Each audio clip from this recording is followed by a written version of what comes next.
নিতাই গৌর সীতানাথ প্রীতি প্রেমানন্দে গৌর। সবাই মিলে প্রাণ খুলে বদন ভরে গৌর।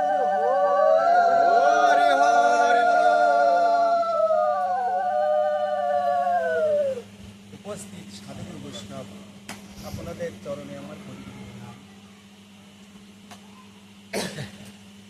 যে জগৎ থেকে চলে গেছে, এ আমাদেরও যেতে হবে। এর কিন্তু মাপ নাই। এই জগৎটা থাকার জগৎ নয়, এই জগৎ ভজনার জগৎ। কিন্তু আমরা ভজনা অনেকে করি না, অনেকে করি। কারণ মহামায়ায় বদ্ধ হয়ে যায় যারা, তারা ভজনা করতে যেতে পারে। এই জন্যই যে তুলসীকে ভজনা করতে চায়, তুলসীকে ভক্তি করবে না।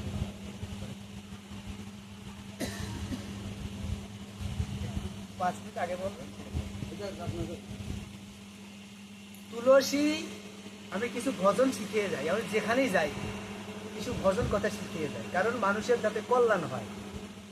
আমি কীর্তনের আসরেও ভজন কথা শিখাই, কারণ আমার বাবাজির নির্দেশ ছিল যে যা করলে পারে মানুষের কল্যাণ হয় সেইগুলো আপনার করতে হবে, সেইগুলো তুমি করবা। আমি ধরেন বিজয় করে গান কোনোদিনও মুখস্থ করি, কিন্তু ঠাকুরের কৃপায় আমি গোটা 40টি গান আমি রচনা করি। কিভাবে হয়েছে তাও আমি জানি। একটা গ্রন্থ লেখি, ছাপা হবে। আমার এক কথাও নেই, শুধু বিভিন্ন গ্রন্থের থেকে আমি সংগ্রহ করে থাকি, শুধু মানুষের কল্যাণের জন্য। এই যে এখানে তুলসীকে প্রণাম না করলে, তুলসীকে ভক্তি না করলে আপনি কৃষ্ণকে কোনোদিনও পাবেন। এই তুলসীর আছে 51 প্রকার নাম, 51টা নাম, দুটি একটা নাম। তুলসী দুর্গা, তুলসী হচ্ছে দুর্গা, আদ্যাশক্তি মহামায়া, যোগমায়া। কৃষ্ণলীলা হচ্ছে যোগমালা মায়া, তুলসী। কৃষ্ণলীলায় উনি কিন্তু যোগমায়া, যোগেশ্বরী। এই যে কৃষ্ণ যখন আবির্ভূত হলেন এই জগতে, তখন কিন্তু যোগমায়া জন্ম নেয় গোকুলে। গোকুলে যোগমায়া জন্ম নেয়, কৃষ্ণ কারাগারে জন্ম নেয়, তাই না? এটা তো আপনাদের জানা কথা। কারাগারে জন্ম নেয়, কিন্তু অদল বদল হয়ে গেল, অদল বদল হয়ে গেল। কৃষ্ণকে রেখে এলো সেই গোকুলে, আর সেই মহামায়া শক্তি ওনাকে নিয়ে এলো কংসের কাছে। যখন কংস ওনাকে মারতে যায়, তখন কি করলো, ওনার 2 পা ধরে যখন মারতে গেল, তখন উনি উঠে চলে গেল যোগমায়া। জয়নি টাই, ভালো আছেন তো? বসেন। তাই আপনাদের এইটুকু আমি বলতেছি, কারণটা হচ্ছে কি, এই জন্ম কিন্তু সামান্য আমাদের, মানে অল্প কয়েকদিনের জন্য এই জগতে আসছি আমরা। যে সমস্ত কাজ করলে পারে আবার আপনি জন্ম পেতে পারেন, মানব জন্ম। 84 লক্ষ জনে ভ্রমণ করে কিন্তু মানব হয়, 2-1 জন্ম না, 84 লক্ষ। এই যে ইঁদুর, বাদর, শুশু, মালপোকা যা দেখছেন জগতের পার, এই জন্ম কিন্তু আমার হওয়া লাগে। কৃমি জন্মে হচ্ছে 10 লক্ষ বার, 9 লক্ষ বার হচ্ছে জলজ জন্তু। সমুদ্রের মাঝে যে জন্তু রয়েছে 9 লক্ষ, 9টা লক্ষ জন্তু। তাহলে এত জন্ম পার হয়ে যদি আমি মানব হতে পারি, তাহলে মানব হয়ে আমি কেন গোবিন্দকে ভজনা করবো? অবশ্যই আমার গোবিন্দ ভজনা করতে হবে। কারণ এই কলিযুগের জন্য দিয়েছে কি পুরাণে। পুরাণ কিন্তু আদি, পুরাণ, বেদ আর পুরাণ, এটা কিন্তু আদি সৃষ্টি আমাদের। বেদ আর পুরাণ, পুরাণ তো আমরা বলি 18খানা, কিন্তু 25খানা পুরাণের নামে আমি লিখে রাখছি, এর মধ্যে আমার লিপিবদ্ধ আছে। 25খানা পুরাণ, উপপুরাণ রয়েছে আরো 18খানা, তাহলে 36খানা। তাহলে এই পুরাণে কি বলতেছে আমাদের? পুরাণের থেকেই কিন্তু আমাদের জ্ঞান বেশি জন্ম নেবে। ভাগবত একটা পুরাণ, আবার রামায়ণে কিন্তু পুরাণ। রামায়ণে এমনি ভাবে লিখে গেছে, এখানে আমি কিন্তু বিভিন্ন শাস্ত্রে যাব। রামায়ণে লিখছে কি, যে একবার রাম নাম উচ্চারণ করলে জীব যত পাপ করে, জীবের সাধ্য নাই তত পাপ। অর্থাৎ রাম উচ্চারণ করলে পারি 4খানা বেদ পাঠ করে যে পুণ্য লাভ হয়, একবার শুধু রাম বলবেন আপনার সেই পুণ্য লাভ। তাহলে এগুলো অর্জন করার দরকার আছে আমার। তাহলে দেখেন রাম নামে কি গুণ। রাম নাম তো আমরা এই যুগে বলে যাচ্ছি, বলতেছি না হরে কৃষ্ণ কৃষ্ণ কৃষ্ণ হরে হরে, হরে রাম রাম রাম হরে রাম। এই দেখেন রাম নাম কিন্তু এর ভিতরে রয়েছে। তাহলে ভগবান কত দয়ালু আমাদের। ভগবান যুগে যুগে আসছেন শুধু আমাদের কল্যাণের জন্য। তাই এই জন্যে কৃষ্ণকে ভক্ত করবেন আপনারা। 40 প্রকার প্রণাম, আমার এটা বলা অবশ্য ঠিক হচ্ছে না, চলে যাবে তো নেটে, বলা ঠিক হচ্ছে না। আমার ক্ষুদ্র মানুষ, আমি লেখাপড়াও জানি না। 40 প্রকার প্রণাম আমি লিখে রাখছি। কৃষ্ণকে একটা প্রণাম করলে কি গুণ হয়, কলিযুগের জন্য দিয়েছে, শুধু কলিযুগে মানুষের জন্য। এখন তো ধর্ম আছে, এরপরে যে কিন্তু ধর্ম থাকবে না, কলিযুগে ধর্ম থাকবে না, কারণ মানুষ ধর্ম করবে না। তাই শাস্ত্রে আগে থেকে লিপিবদ্ধ রয়েছে। আমজাদি শাস্ত্র তো আমাদের নয়, শাস্ত্রে আগে থেকে লিপিবদ্ধ রাখছে। কৃষ্ণকে একটা প্রণাম করলে, অরণ্যে বসিয়ে ধ্যান করলে যে পুণ্য লাভ হয়, অরণ্যে মানে বনের মধ্যে, অরণ্যে বসিয়ে ধ্যান করলে যে পুণ্য লাভ হয়, শুধু একটা প্রণাম করলে সেই পুণ্য আপনি লাভ করতে পারবেন। এই কথা শোনার পরে কি আপনি প্রণাম বাদ দেবেন? বাদ দেবেন না। সকাল সন্ধ্যায় যদি আপনি কৃষ্ণকে প্রণাম করতে পারেন, তাহলে আপনার এখন জগতে আসা যাওয়া থাকবে না। কারণ আমার গোবিন্দকে যে প্রণাম করতে পারে, গোবিন্দ তার দাসখতে নাম লিখে দেয়। গোবিন্দ কত দয়ালু আমরা তো অনেকে জানি না। গোবিন্দ তো কত দয়ালু, তাই শাস্ত্রে লিপিবদ্ধ করেছে। চৈতন্য চরিতামৃতে বলছে, চৈতন্য চরিতামৃতে বলছে কি, অন্য অন্য ভজন হয় পচা গলা সমান, কৃষ্ণ ভজন করে বুদ্ধিমান জন। এর অর্থ কি? অন্য অন্য ভজন পচা গলা সমান, অর্থাৎ অন্য অন্য ভজন করবেন আপনি, তাতে কি হবে? পচা গলা মানে আসা যাওয়া থাকবে। আর আমার গোবিন্দকে ভজন করবেন, আপনার আসা যাওয়া থাকবে। একটা প্রণাম করলে যে পুণ্য লাভ হয়, একটা নামযজ্ঞ করলে যে পুণ্য লাভ হয়, কৃষ্ণকে প্রণাম করলে সেই পুণ্য লাভ করতে পারেন। এই দেখেন অষ্টবক্রমণি, আমি কিন্তু বিভিন্ন গ্রন্থে তুলে দেব। অষ্টবক্রমণি, ওনার পিতার নাম ছিল কাকর। তা উনি, ওনার পিতা কি করতো? ওনার পিতা শাস্ত্র শিক্ষা দিত মানুষের। আমাদের দেখেন কোনো পাঠশালা নেই, পাঠশালা নেই, কিন্তু আগে কি করতো? শাস্ত্র শিক্ষা দেওয়া হতো, শাস্ত্র অস্ত্র সব কিছু শিক্ষা দেওয়া হতো। দিত কারা? ঋষিরে, মুনি ঋষিরে। তাই ওনার স্ত্রী ছিল গর্ভবতী। তাই শাস্ত্র আলোচনা হচ্ছে, ওনার স্ত্রী রান্না করতেছে পাশে। তা ওই জায়গা থেকে বলতেছে, ওনার উদর থেকে, ওনার মায়ের উদর থেকে বলতেছে, বাবা তোমার এই কথাটা ভুল হয়ে গেছে। অষ্টবক্রের পুত্র, অষ্টবক্র কাহরের পুত্র অষ্টবক্র, সেই উদর থেকে বলতেছে যে পিতা তোমার এই কথাটা একটু ভুল হয়ে গেছে। তখন জানেন মানুষের সামনে যদি বলা হয়, উদর থেকে বলতেছে, সবাই শুনতেছে, তাই বলতেছে যে ভুল হয়ে গেছে।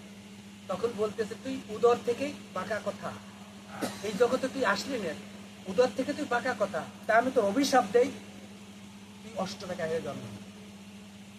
এটা কিন্তু ওনার পিতার অভিশাপ। পিতার অভিশাপে অষ্টবেকা হয়।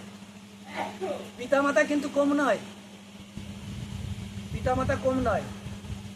এই যে গঙ্গাপুত্র ভীষ্ম, উদাহরণস্বরূপ চলে যাচ্ছি কিন্তু মহাভারত। গঙ্গাপুত্র ভীষ্ম, ভীষ্মর পিতার নাম ছিল শান্তানু রাজা। শান্তানু রাজা ওনাকে বলেছিলেন যে আমি তোর ইচ্ছা মৃত্যু বর দান করব। তাই কুরুক্ষেত্রের যুদ্ধ মাঠে আমার গোবিন্দ প্রাণ গোবিন্দ শ্রীকৃষ্ণ জানে যে গঙ্গাপুত্র ভীষ্মকে বধ করা সহজ নয়। গঙ্গাপুত্র ভীষ্মকে বধ করা সহজ নয়। তাই উনি জানতেন, কিন্তু উনি সব জানেন। কৃষ্ণ একেলা ঈশ্বর, কৃষ্ণ সব ভিত্ত জয়িষ্ণা তাই তৈত করে নিত্য। তাই উনাকে বধ করা হয়েছিল কায়দায়, কৌশল। তাই দেখেন পিতার আশীর্বাদে বলে কাজ হয় না। পিতার আশীর্বাদের কারণে যেন ওকে কেউ কোনো অস্ত্রে ওনাকে বধ করতে পারছে।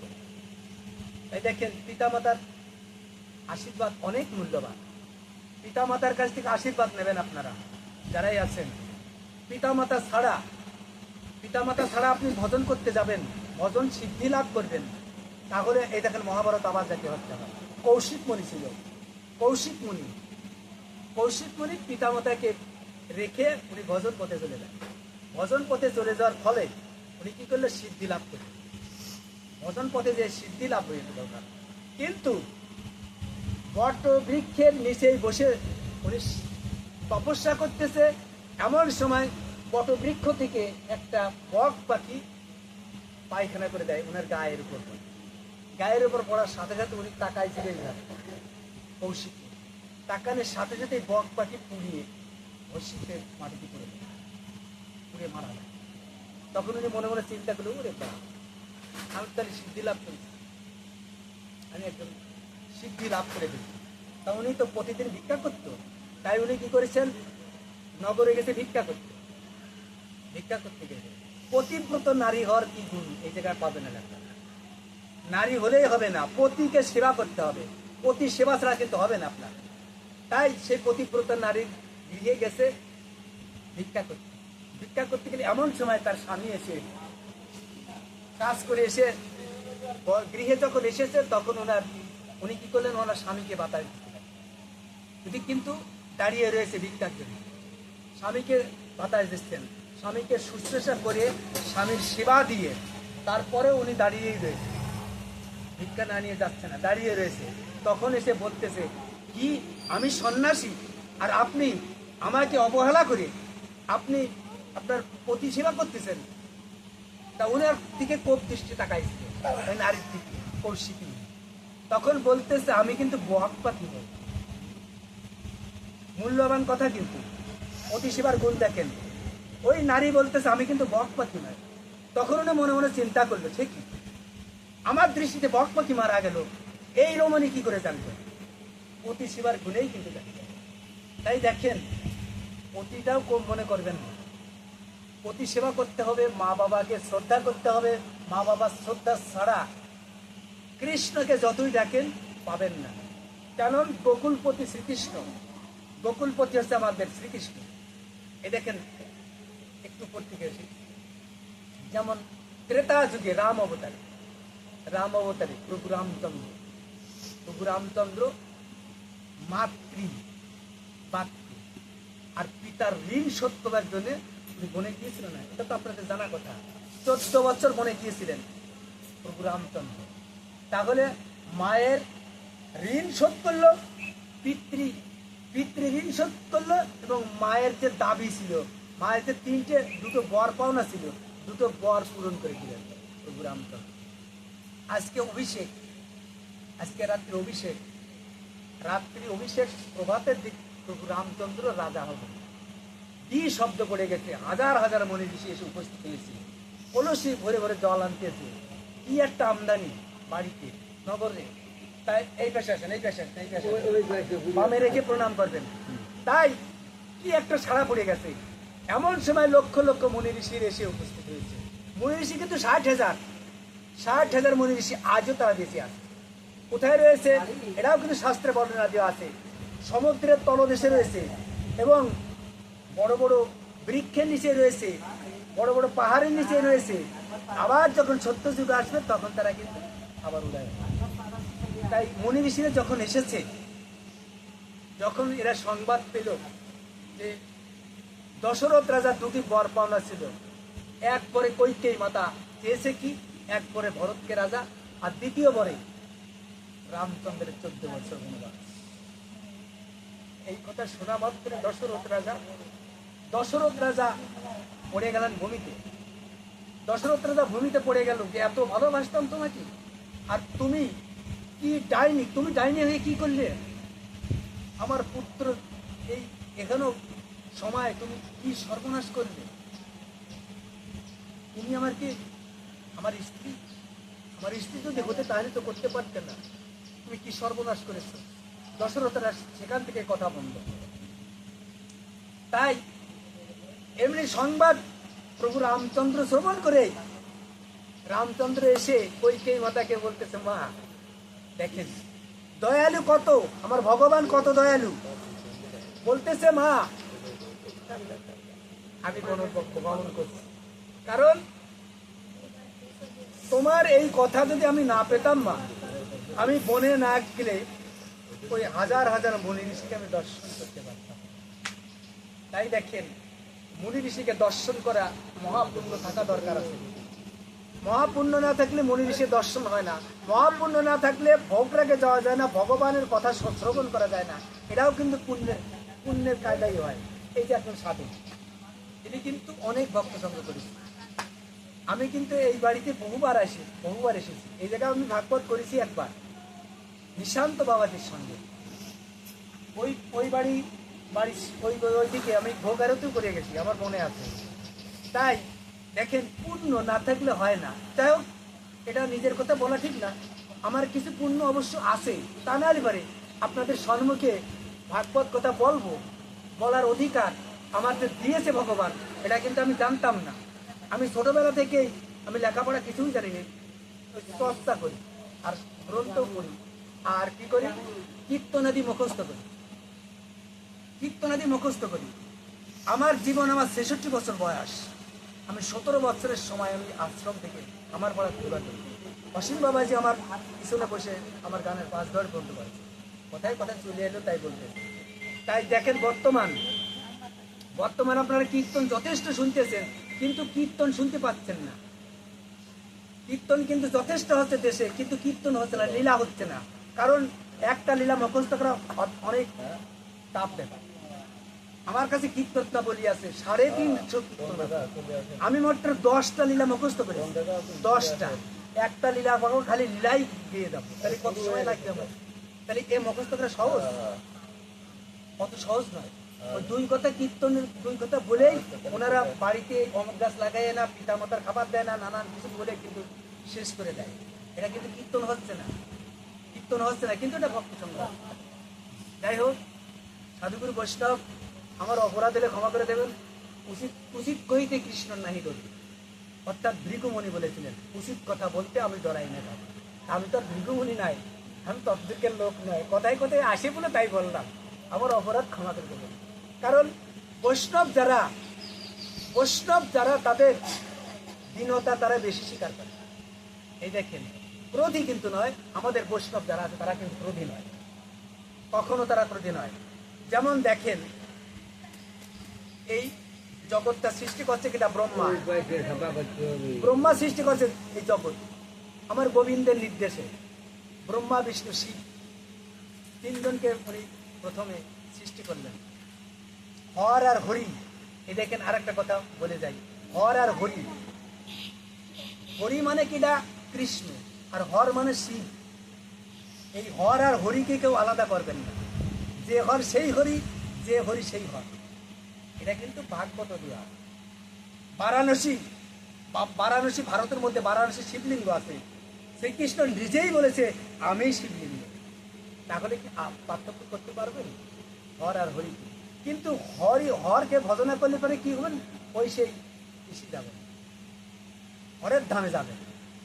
আর কৃষ্ণকে ভজন করলে আপনার আসা যাওয়া থাকবে না। অনেকে বলে যে কৃষ্ণকে ভজন করলে অত সহজ নয় পাওয়া, কিন্তু না, এটা ভুল কথা। একবার কৃষ্ণ নাম নেই, আপনারা দেখেন কৃষ্ণ নাম, এই যে মালায় জপতেছেন না, কৃষ্ণ নাম মালায় জপতেছেন, আর কত ভজন রয়েছে না আপনাদের। আমি বলেছি সকাল সন্ধ্যায় শুধু কৃষ্ণকে প্রণাম করবেন। আপনার বাড়ি বিগ্রহ নেই, সকাল সন্ধ্যায় প্রণাম করবেন। এই প্রণামের গুণেই আপনি বৈকুণ্ঠে চলে যাবেন। কথা 2-4টে না বললে হয় না। কারণ সকাল সন্ধ্যায় প্রণাম তো করবেন, আর একাদশী ব্রতটা পালন করবেন। আপনাদের কাছে আমার অনুরোধ, একাদশী ব্রত পালন করবেন। কারণ একাদশী না করলে পাপ আপনার ধ্বংস হবে। পাপ ক্ষয় হওয়ার মেশিনই হচ্ছে একাদশী। অনেকে আমরা জানি না যে একাদশী কেন করবে। একাদশী রূপে আবির্ভূত হয়েছেন আমার গোবিন্দ শ্রীকৃষ্ণ। তার দিনকে হরিবাসরের দিন বলা হয়। এই একাদশী ব্রত আপনারা পালন করবেন। একটা একাদশী করলে যে কি পুণ্য লাভ হয়, আর 3 পুরুষ একাদশী করলে পারে আপনার 14 পুরুষ উদ্ধার হবে। 3 পুরুষ কোথায়? আপনার মধ্যেই রয়েছে 3 পুরুষ। আমি করব, আমার ছেলে করবে, আমার নাতি ছেলে করবে, তাহলে 3 পুরুষ হলো না? 3 পুরুষ একাদশী করলে আপনার ভবিষ্যৎ, এই যে উজ্জ্বলের কিরা মারা গেছে, ঠাকুরমা উজ্জ্বল বাবাজির ঠাকুরমা মারা গেছে। সে যে এখানে বৈষ্ণব সেবা বা ভাগবত অনুষ্ঠান করতেছে উজ্জ্বল, এতেও পুণ্য। এতেও পূর্ণ। তার বাড়ি যে ভাগবত আলোচনা হচ্ছে, যে গৃহে হয় না প্রভু নাম সংকীর্তন, এটা কিন্তু আমার কথা নয়, শাস্ত্রের কথা। আমি শাস্ত্র ছাড়া একটা কথাও বলবো না, কারণ শাস্ত্রের কথাই আমি আমি ক্ষুদ্র জ্ঞানে যাই কিছু অর্জন করেছি, এটা বলারই টাইম পাই। তাই দেখেন, যে গৃহে হয় না প্রভু নাম সংকীর্তন, সেই গৃহটা কি হয়? ভূত পেতের আশ্রয়, ডাকিনী যুগিনীর সময়। আপনাদের আরো ভাঙা লাগবে। ভূত পেতের আশ্রয় হয় ডাকিনী যুগিনীর সময়। ডাকিনী যুগিনীর খাবার আপনারা তো সবাই জানেন, আর বলা লাগবে না ভাই। তাই যে গৃহে, এই গৃহে ভাগবত হচ্ছে। ভাগবত হলে কি হয়? এই ভূমিতে ভাগবত হচ্ছে, ভক্তের আগমন হচ্ছে, কীর্তন হচ্ছে, অনেক কিছু হচ্ছে। তার মা ঠাকুরমার উদ্দেশ্যে যে ভাগবত আলোচনা হচ্ছে, এতে পুণ্য লাভ হবে। আপনারা শুনতে শ্রবণ করতেছেন, এতেও আপনাদের পুণ্য। শ্রবণ শক্তি, এই যে শ্রবণ করতে করতে আপনার ওই পথটা সুগম হবে, মানে রাস্তাটা পরিষ্কার হবে। যেমন একটা দর্পণের উপর, অর্থাৎ আয়নার উপর যদি ময়লা পড়ে, ধুলো পড়ে, তাহলে আপনি সম্মুখে নেবেন, আপনার বদলকে দেখতে পাবেন না। তাই এই সমস্ত ময়লা দর্পণ বা দূরীভূত করতে লাগলে, ময়লা দূরীভূত করতে লাগলে ভক্ত সঙ্গ করতে হবে, ভক্ত সঙ্গ যেতে হবে, কাউকে বাধা দেবেন না, যেতে দিবেন। তাই দেখেন, প্রভু রামচন্দ্র তো এমনি ভাবে, আমি আবার রামের কথায় চলে যাই।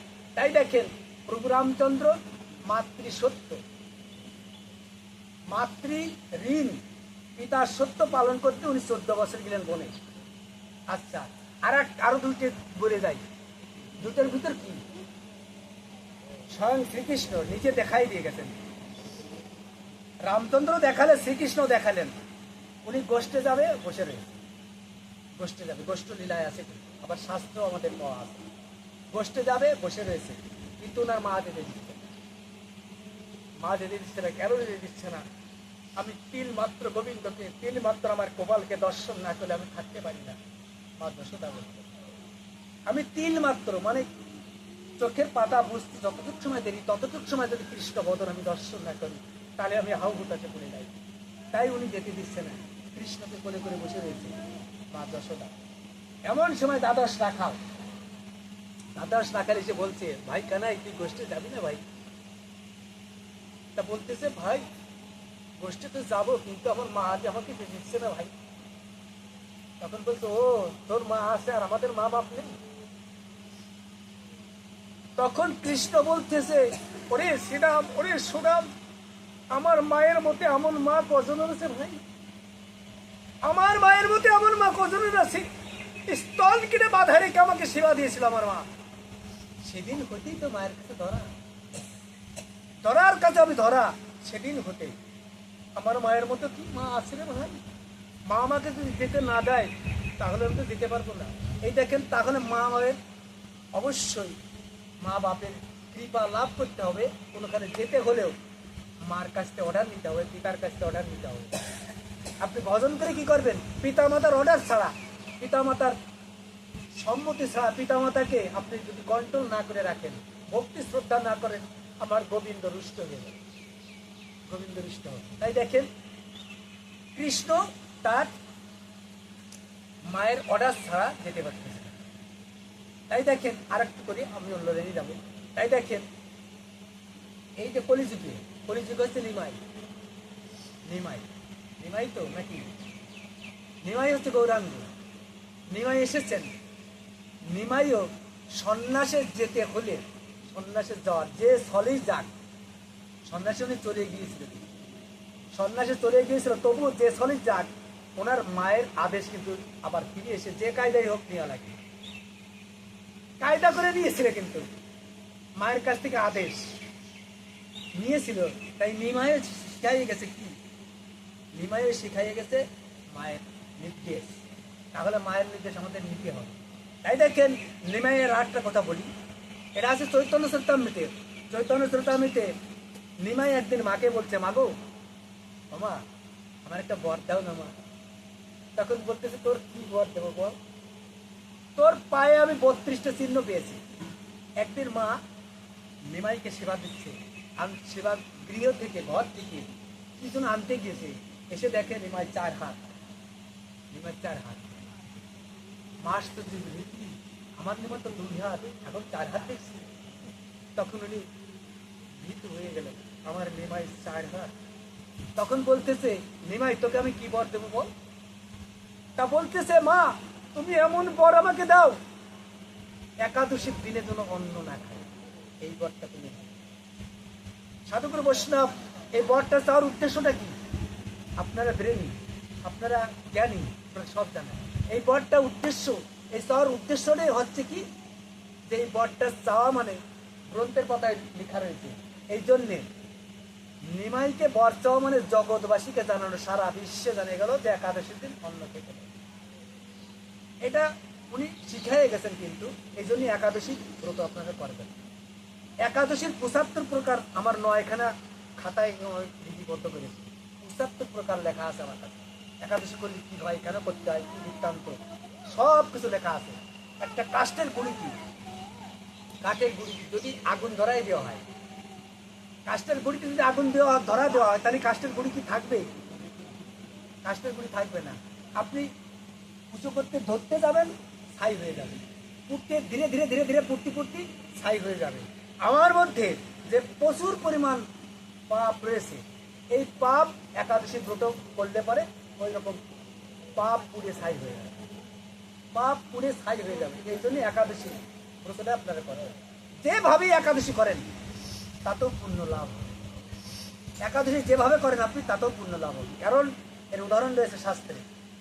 একাদশীর দিন যদি স্বামী স্ত্রী দুজনে ঝগড়া করে, যদি তারা তো জানতেছে না যে আজকে একাদশী, কিন্তু স্বামী স্ত্রী ঝগড়া করে তারা ওই দিনে তারা না খেয়ে সারাটা দিন চলে গেছে, কিন্তু স্বর্গের থেকে মর্তে কিন্তু ফুল তুলতে আসে রাজার বাগানে।